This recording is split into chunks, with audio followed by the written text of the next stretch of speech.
The thing that I would say in general as a policy implication, which is I think is interesting, is that even when we look at the upper part of the distribution, let's say the top 10% of the distribution, the impact of growth seems to be very different from the top 10% from those at the 0.1%.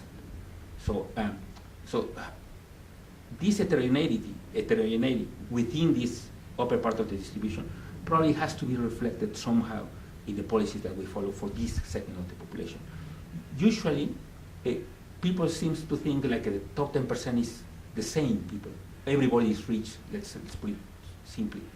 But yes, probably they are relatively rich with respect to the rest of the population, but there are big differences between people at the top 10%, where probably most of them are professionals, skilled professionals, physicians, technicians, and so on and so forth.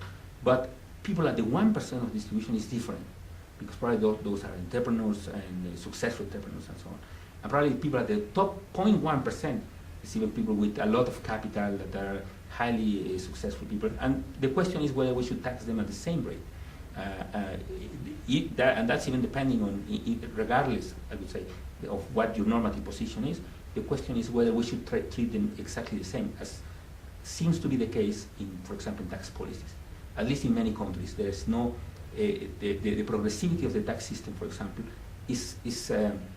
doesn't have enough steps in terms of the tax rates for simplicity reasons. But the question is whether we should start thinking about taxing more people at the 0.1% of the distribution instead of comparing them with people at the top 10%, for example.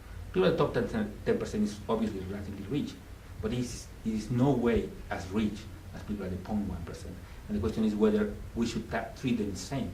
So, and I think that's part of the things that, if not a policy implication directly from our paper, it's something that we should start thinking of as a result of empirical evidence as the one we should anticipate.